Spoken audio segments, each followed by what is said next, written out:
Welcome back to the circuit. My name's Mark and this is Slot Track Racer.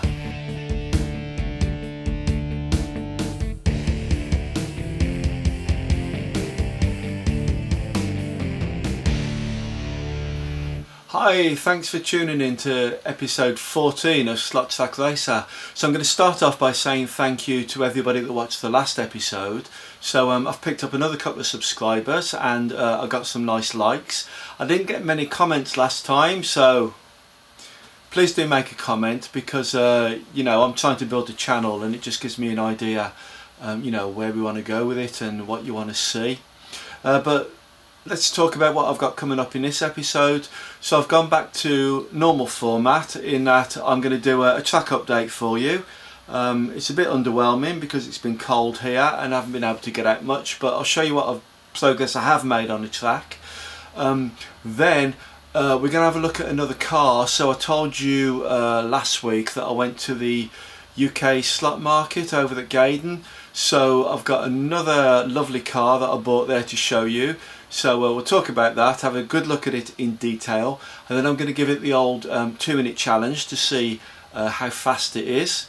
And then I'm going to put it in the pacer car race against the beastly BMW and the Monster Mondeo and see if I can weave my way through the traffic and win over the 10-lap race. So that's everything that's going to come up in this episode. I'm looking forward to showing it to you. Please do stay tuned and let's crack on and get on with it.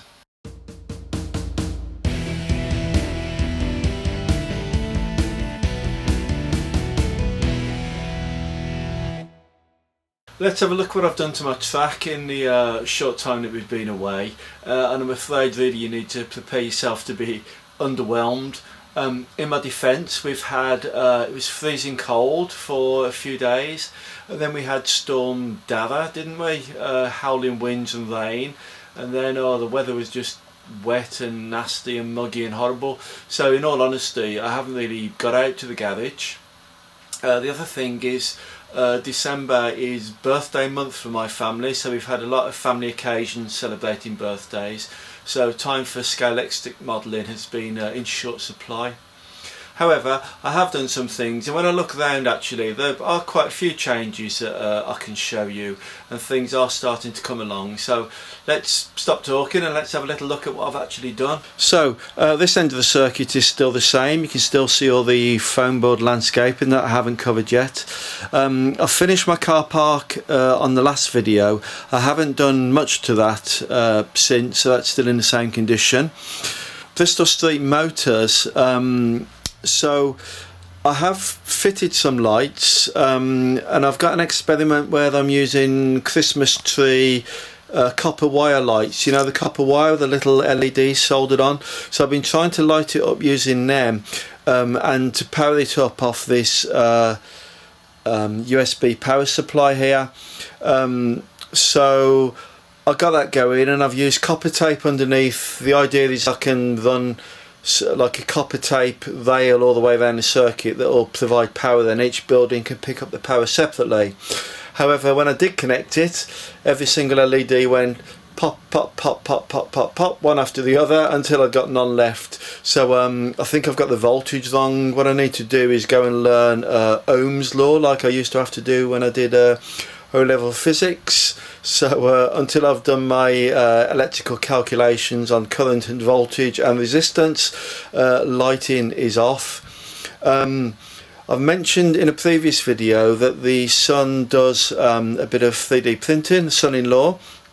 That's his little logo there. If you can't read that, that's AJ's Print and Paint. So please look him up on Instagram if you're into your Star Wars and your Pokemon and your 3D action figures. He does that on his 3D printer. But so he's come through for me doing these yellow and red tyre walls, which I think have actually come out pretty well. These are only prototype at the moment, but I think the scale's right. It's going to take a few of them, isn't it? So they're going to have to go in just strategic places rather than all over the circuit. But those are starting to come through. They have also 3D printed me this grandstand. that probably won't end up there. I'm not sure about the scale, and I wasn't too happy when it got super glued to the kitchen table either, but hey ho, we've got the glue off, so no harm done, and everything's fine. I do actually like it a lot. I just think the scale's not quite right, so I'm going to use it on this circuit, but probably not in that corner. There will be a grandstand in that corner, but probably not that one. And that spectator's interesting there because she's actually lost her head. Halfords corner, so you can see I've made these little signs. I don't know where they actually go in, so I've just got them bodged into bits of green foam there so they could stand up for today. They'll actually go in something like that. So Halfords corner was a famous corner on my circuit, and I had a lot of Halfords logos, as this has here. So I made these just with the old computer printer, printed out some A4 and cut it out, stuck it onto foam board, and the legs are actually wooden barbecue meat skewers. I've sort of glued them on at glued them on at jaunty angles, let's say. You know, who cares about right angles? Let's go for the nice jaunty angle. But those are there. So we've got the grandstand, the tyre wall, the Halford signs. This little tree is actually Storm Dava blew down a few of our Christmas decorations, so I've just picked that up as I've walked past and stuffed it underneath there. So this island does actually need a tree in the middle. It probably won't be that one, but it looks okay, doesn't it, actually? And it's surprising when I look at this end of the circuit, I'm actually oh my god, I've got so much to do. But when you actually start putting detail on, like this end of the circuit, although, you know, it's rough and ready and it's by no means finished, it does actually start to look like a proper racing circuit, doesn't it? So I think it will come. I'm getting on with it. Also on the 3D printing front, we've got some little office furniture for Bristol Street Motors. So I'm just trying to open the bag off camera.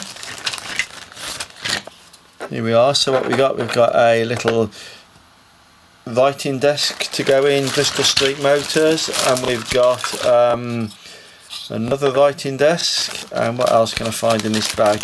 We've got a filing cabinet.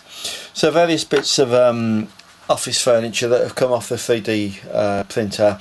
So once we've got Bristol Street lit up and in a better state of finish, I'm going to put these items in there and it'll look even more like a car showroom. So that's it for the track update, really. As I say, it's been cold, so I haven't been out here too much. We did have some fun. We had 4 adults and a child in here doing some racing, so it's a little bit cramped in the space I've got, but we had some cracking racing and we got some really good times on the circuit, and that's really what I keep saying, that's what it's all about, isn't it? Having fun with the cars. But that's a track update, so I hope you've enjoyed that.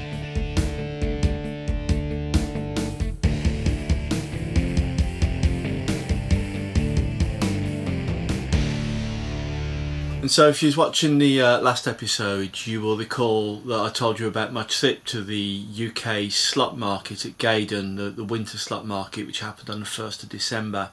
So I went there with a small budget of £50 with the intention of buying a couple of spares for a restoration project that I've got ongoing at the moment. And you'll also recall that what I actually happened to do was, instead of spending £50, I spent rather a lot more on 3 rather lovely Scalextric cars. So last episode I showed you the Honda Civic, Jane Edwards Honda Civic that I purchased. It was a really pretty car. But what I also purchased was another British Touring Championship car, and I'll show you that now. So this one isn't quite as pretty as Jade's, it's more of a boy's car, let's say, but let me show it to you now. And there it is, the lovely BMW 330i M Sport, and this is Jake Hill's car from the 2022 series. So Jake Hill is a driver that I do actually follow. We've been to the British Touring Car Championship I think we've been for the last 3 seasons at my local circuit, which is Donington. So I've seen Jake go round a few times and I've seen him have a couple of good victories there. Jake actually won the championship last year, so it's probably still available on YouTube if you want to watch some exciting racing. Hunt out the last day of the 2024 British Touring Car Championship event at Brands Hatch, because the title was won on basically the last event in the last race. It was really exciting. It was up against Tom Ingram, and it was a really good finish. Let's have a look at the car itself. So I have had it out of the box because I've already put the digital chip in, but I will unbox it. Here we go.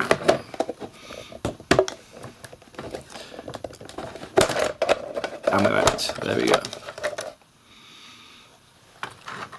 So have a look at that. Again, this is a really special car, isn't it?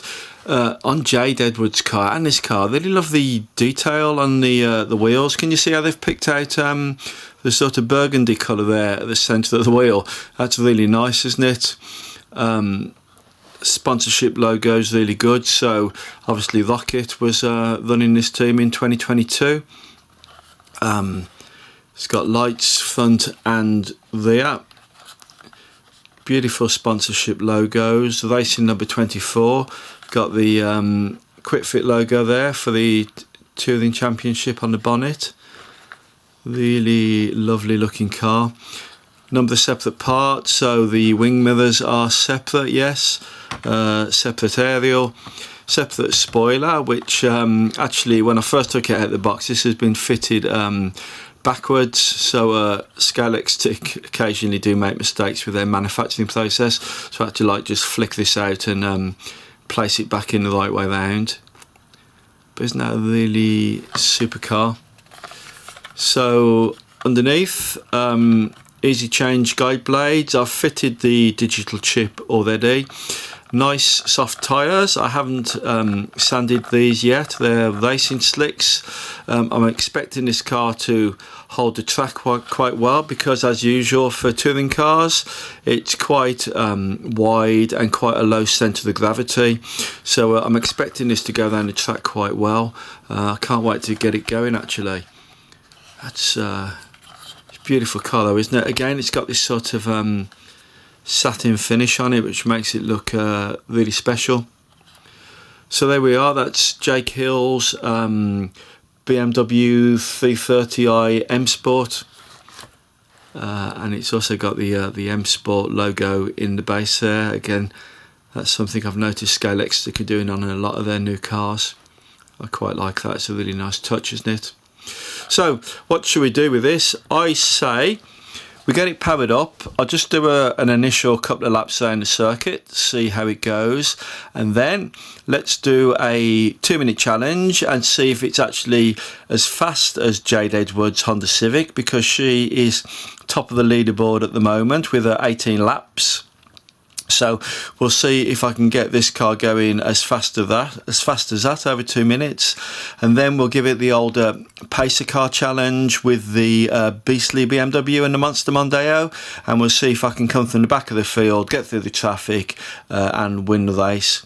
That'll be over 10 laps. So 2-minute challenge, 2 minutes, and the pacer car challenge will be a 10-lap Grand Prix first past the post style race. So should we do that now? First things first, let's get it on the track. Well, let's get the track powered up and working, and then we'll get this car going round, and I'll just film you a couple of laps so you can see it going round. And let's take it down the track for the first time. So this is the first time it's been on the track and its first lap. Let's see how we get on. Oh, it sounds nice, doesn't it? I must say the new cars to Scalextic sound really smooth, so I'm pleased with that already. Yeah.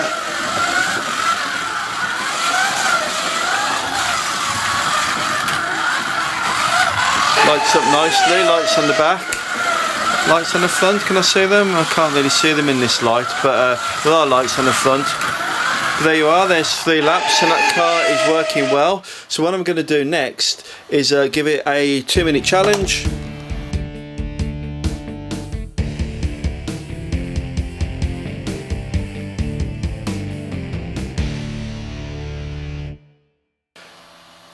If you are ever wondering how I film these races, I've got 5 video sources on the go here. So this is my race control management software, SSDC. So I've got a screen capture device capturing that screen. That's coming through a bit low resolution at the moment, so I'd like to improve that for you.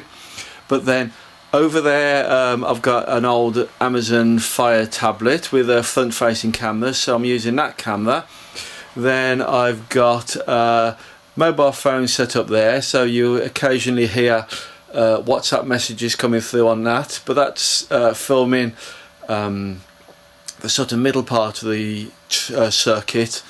This camera gets that back straight there where it goes underneath the bridge, and also where it comes back out underneath the bridge.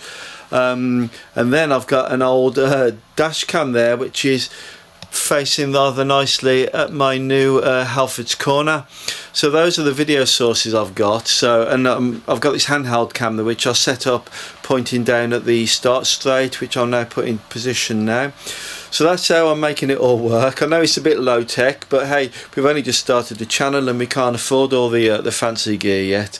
But I don't know, I think it's working, isn't it? It's coming out okay. So I'm going to get set up anyway, hand over to commentator Mark, and we'll get on with this 2-minute challenge for Jake Hill in the BMW.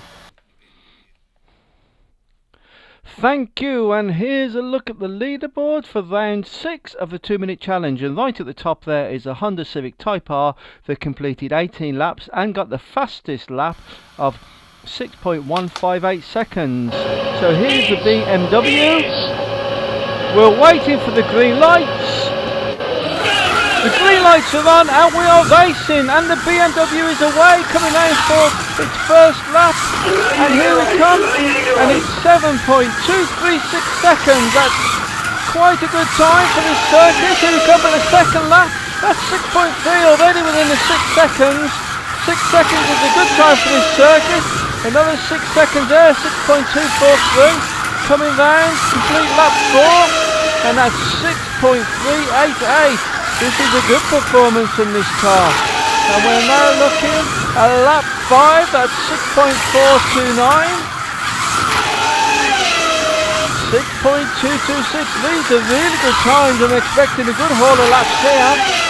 And that's 6.131. Coming down to complete lap 8. 5.969, that is a track record.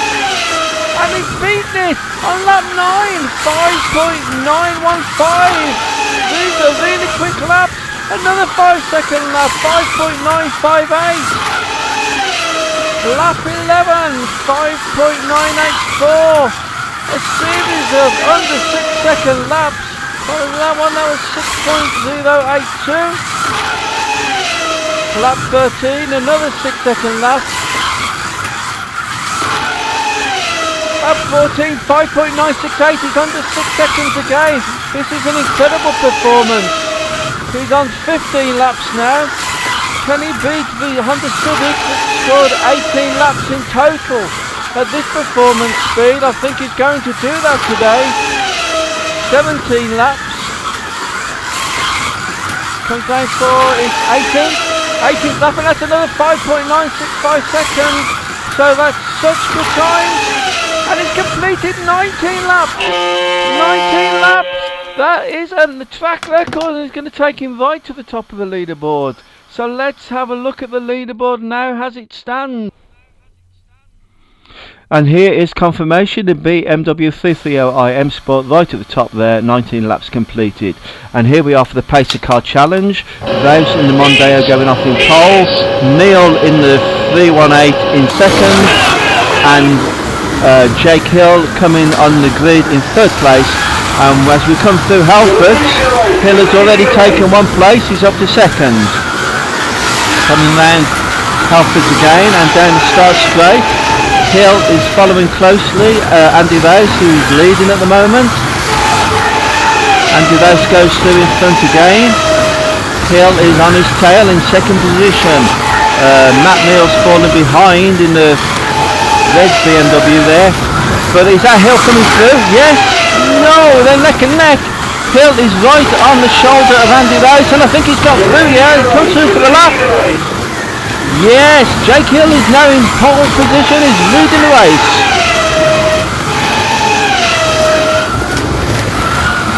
Hill's now starting to build a lead and he's stuck in traffic though. He's coming round to lap Matt Neal. He's had to switch lanes. Can he get past Matt Neal? Yes, easily. So Matt Neal is lapped. Jake Hill still in first position and he's got a good lead there on Andy Lowe, who's second in the Mondeo, and that's the end of the race. There we go, Jake Hill wins the race. And here's confirmation, Jake Hill at the top there, Andy Lowe in second and Matt Neal in third place.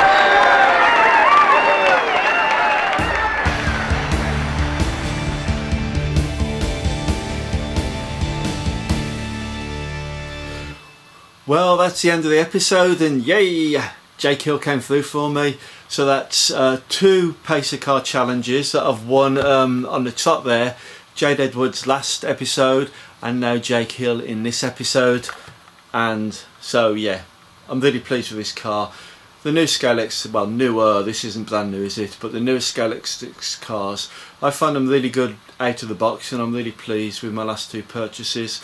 So I've got one more car to show you that I bought from Gaydon, but you're gonna have to stay tuned for that. Probably now that's going to be my last bit of content before Christmas. It's really starting to get busy this time of year, isn't it?